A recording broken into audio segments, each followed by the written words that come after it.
Just seeing you at home is so depressing. Can't you do something about it? Well, there's nothing I can do about it. Why the hell do I have to carry this burden? My future looks really grim, but we have a caretaker, so it shouldn't be too much of a burden for you. Shut up. Just having a bedridden person in the house makes everything gloomy. I come home tired from work, and all I have to look forward to is your depressing face.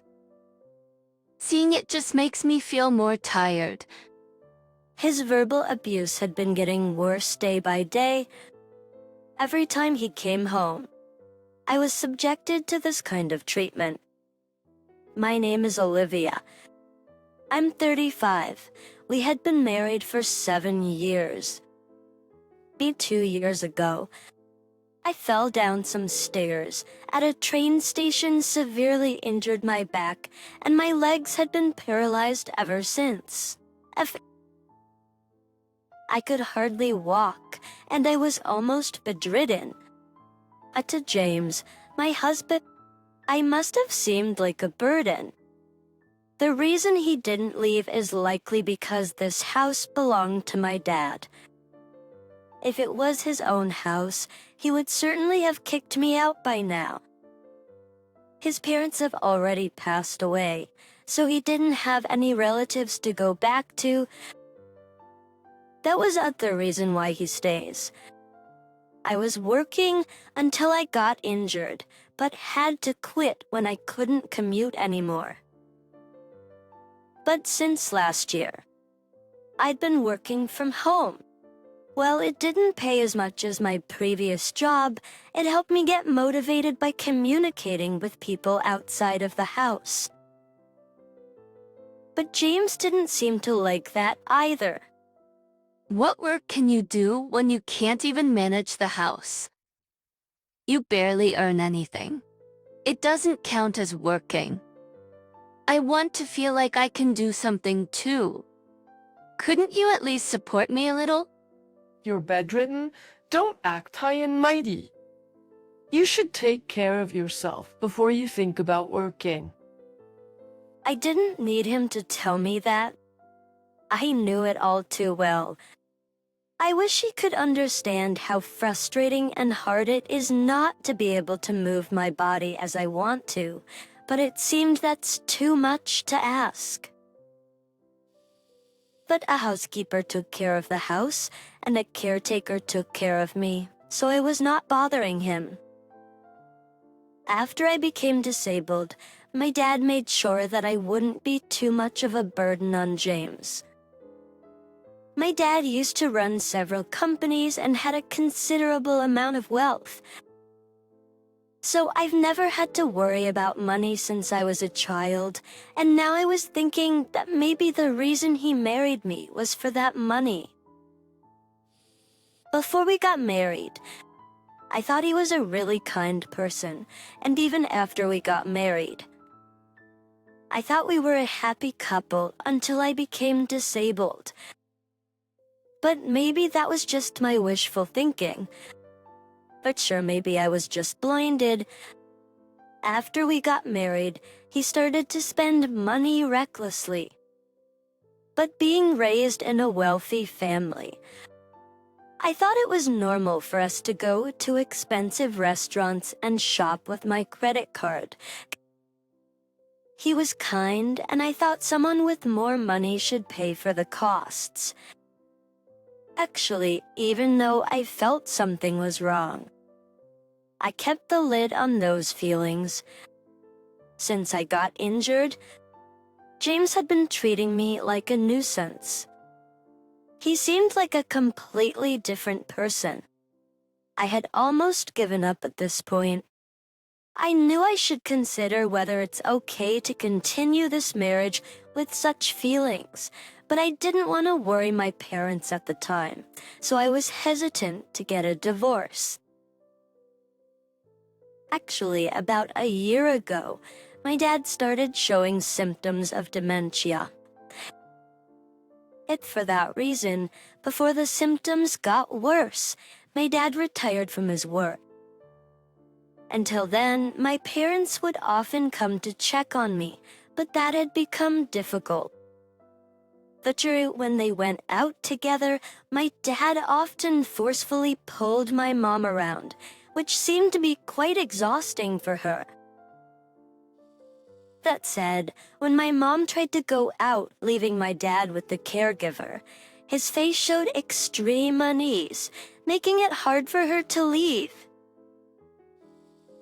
There were times when he was completely normal, and my mom told me she was more worried about me than him in such instances. I'd love to take care of my dad, but that was just not possible given my disability. Although I received regular updates from my mom, it was frustrating that I couldn't do anything to help. If only I got divorced and could take care of my dad, but since that's not possible, I didn't want to add any more burden to my mom. If I, with my disability, were to live with them, it was clear that even with a caregiver, my mom would feel more stressed. So it was better for them to believe that we're in a happy marriage. At the time, we were looking for a nursing home that provides care and can accommodate my parents together. My dad is normally a very gentle man, but because of his dementia, it seemed he hated it when anyone other than my mother was near him. Perhaps his pride from having led big companies still loomed large within him. Maybe he didn't want strangers to see him in his current condition. So at the time, my mom was essentially taking care of him all on her own. My parents had a great relationship, so my mom said things like, "Taking care of him is not a burden for me." But she was not young anymore, and I knew it was physically exhausting for her. If my dad's dementia worsens, there would be a limit to what my mom can do alone. So I thought it would be reassuring if they could move into a nursing home with professional caregivers, and it would also lessen my mom's burden. But it had been difficult to decide which nursing home to enter since my dad tends to be picky. Once my parents' moving was settled, I was thinking I would consider what to do about my own situation. But then, out of the blue, James brought an unknown woman home. "Hey Olivia, there's a woman I'd like to introduce to you." Introduce to me. This is Alina. From today, she'll be your caretaker. Nice to meet ya. Excuse me? And a salary will be $5,000. You're gonna pay for it. Thanks. Hold on, that's so sudden. Don't worry. I fired the previous caretaker and housekeeper, so you'll just have to rely on her. The people who had been coming so far were experienced and really attentive. Thanks to them, I was able to live comfortably. There was no way this blonde woman with flashy nails that James brought can be a caregiver. It's not good to judge by appearances, but she didn't look like she's done housework before. And where on earth did he bring her from? Seeing James and her together, it was obvious that they were not just acquaintances. It was likely that she was his mistress.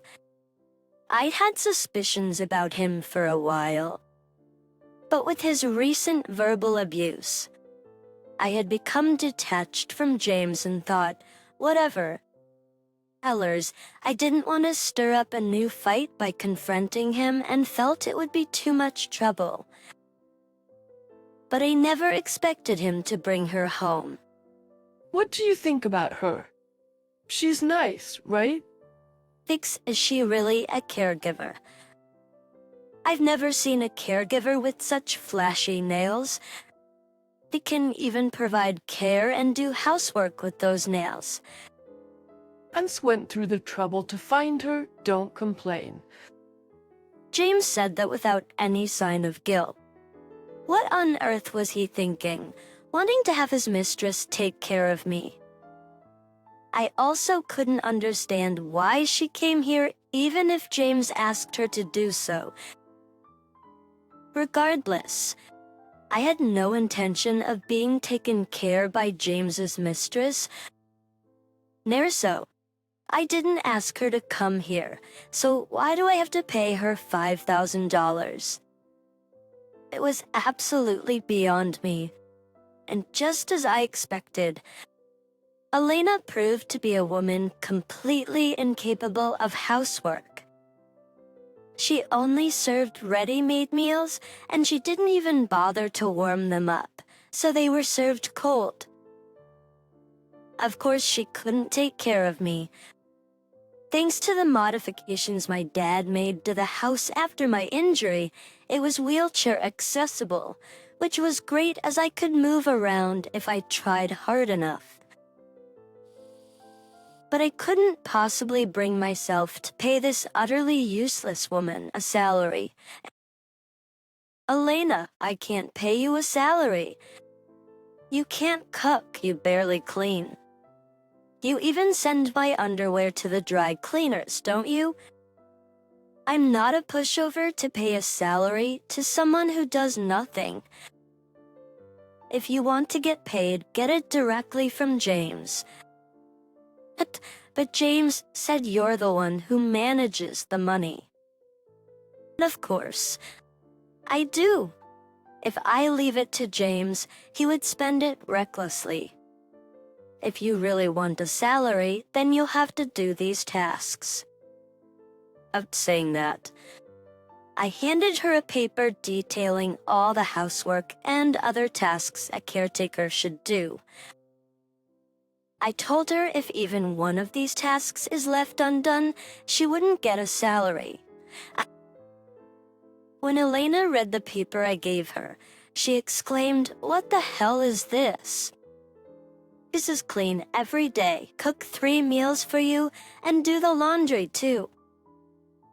Why do I have to do all this? That's the job of a housekeeper.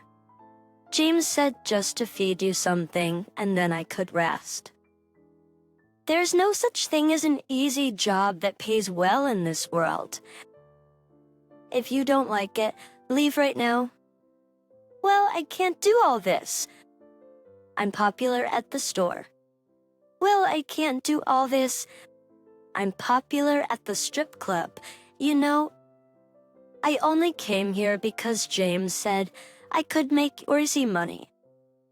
And Elena tore the paper I gave her into pieces and stormed out, cursing as she went.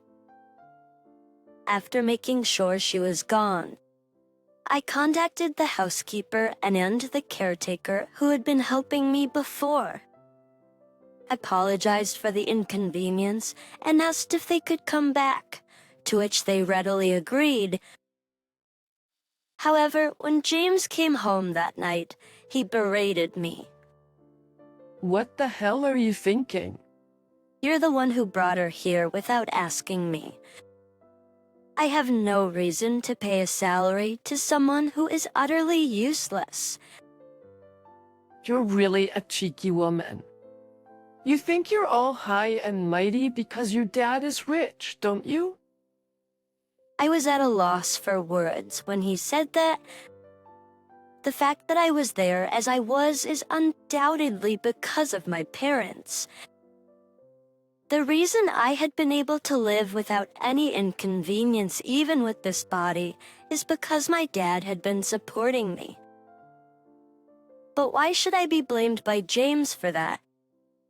Wasn't it James who let my parents help me while he does nothing to help me? If we can't support each other when we're in trouble, what's the point of being married? When I was told that the paralysis in my legs might mean I would never walk again, I kept saying I'm fine. because I didn't want to give up, and I didn't want to make my parents sad. That was also for my own sake. James never thought about how much I've grieved and how much I've despaired because he hasn't done anything for me. It was truly astounding. But the following month, we finally found a nursing home where my parents could move in. The facilities were new, and the staff were incredibly helpful, and hearing that my dad seemed to finally approve of it gave me a deep sense of relief. It would be tough, if not impossible, to move all of their belongings from their home in one go. Again, since it's the home full of memories, we decided to leave the large furniture as is and keep the home as it is for now. James didn't seem interested at all when I told him, but unexpectedly asked me some time after my parents moved into the nursing home.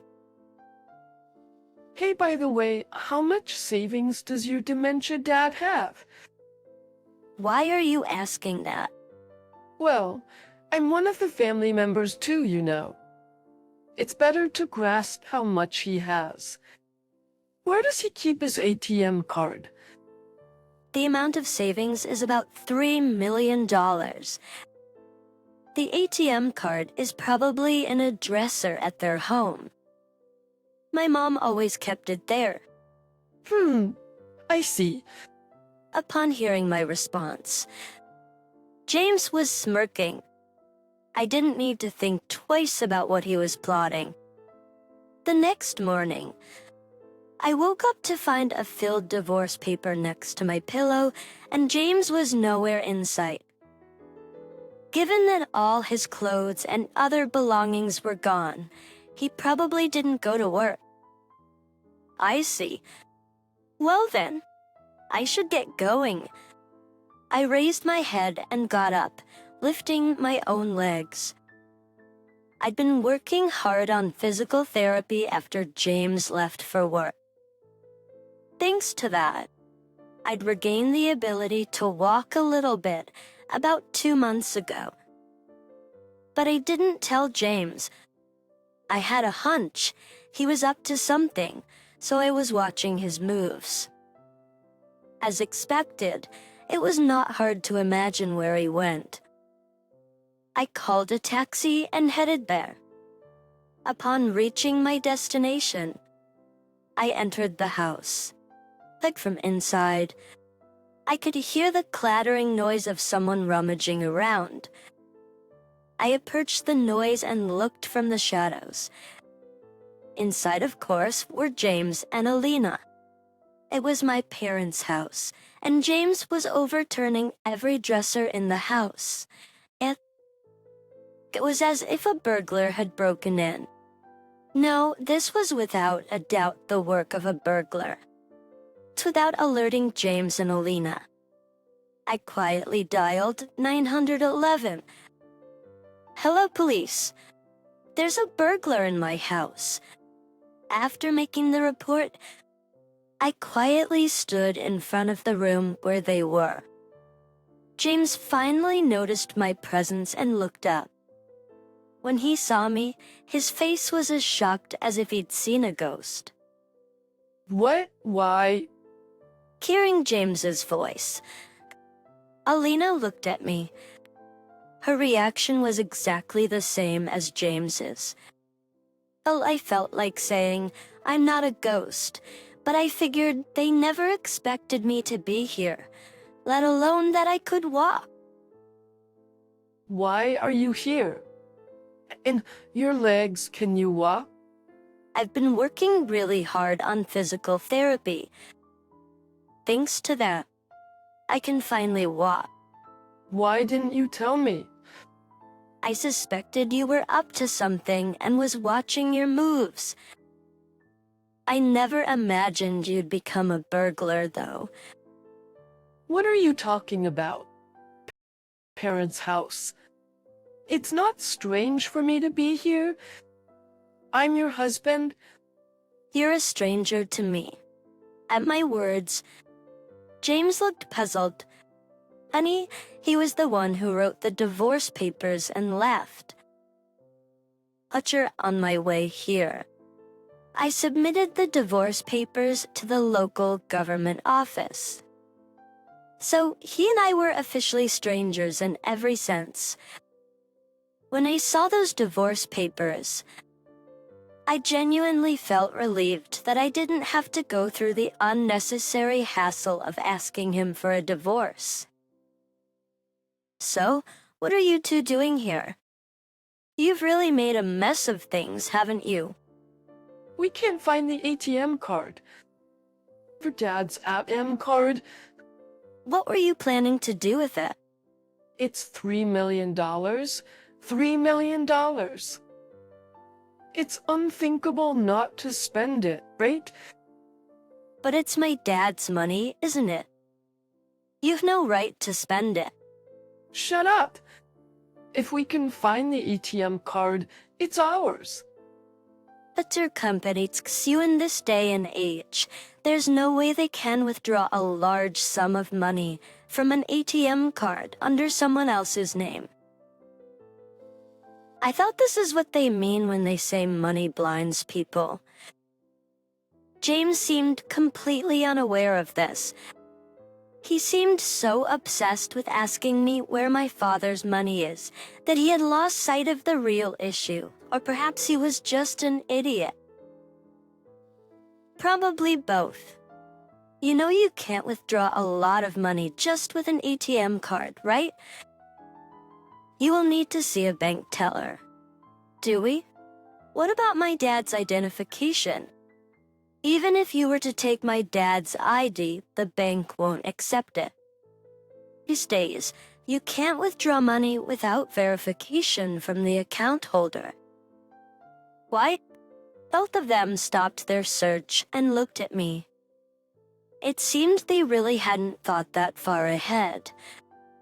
Just as I was shaking my head in disbelief, the police arrived. What's going on? Well, you were breaking into someone else's house and searching around.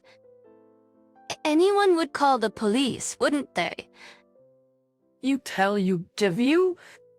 Both James and Elena resisted until the very end, but they were firmly arrested on the spot for burglary.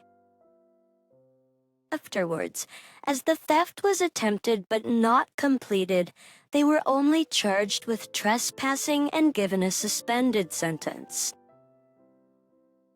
Nevertheless, they both now have a criminal record, so James was fired from his job. Then James told me I broke up with Elena, so let's get back together. This episode, once you can take care of yourself, there won't be any problem. Let's live happily ever again as a couple. I had no idea how he could have the nerve to suggest such a thing. I was astonished by his brazenness. Seeing how he could say that after he broke into my parents' house to steal my dad's ATM card. What makes you think I would remarry to an ex-con and useless man like you?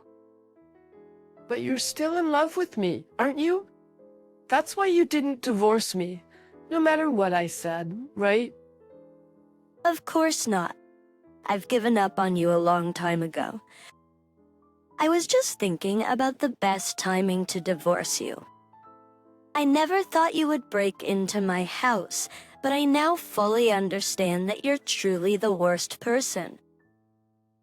So, you mean, you've known all along? Isn't it obvious? Oh, but since contacted me, let me just tell you this. I will definitely be demanding compensation money for the infidelity. Well, goodbye. It seemed like he hadn't even thought he would face an additional financial claim. He was at a loss for words.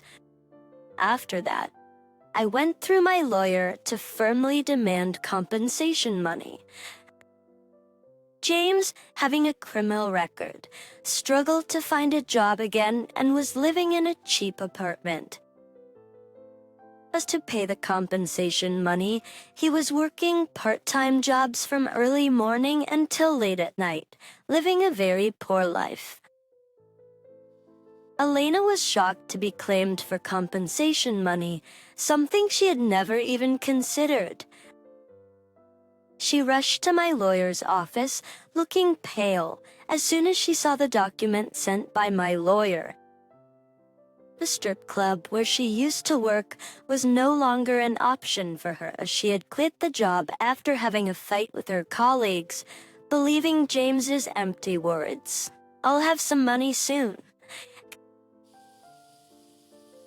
Great, now she's working in a low-paying job and begged to lower the compensation money, but of course it was rejected, as my lawyer told me. Again, now she's working in a low-paying job and begged to lower the compensation money, but of course it was rejected, as my lawyer told me. I sold the house I used to live in and moved back to my parents' home. I visit the nursing home where my parents live every other day. My dad's dementia seems to be progressing, but there are still times when he recognizes me. Neither of my parents has said anything about my divorce.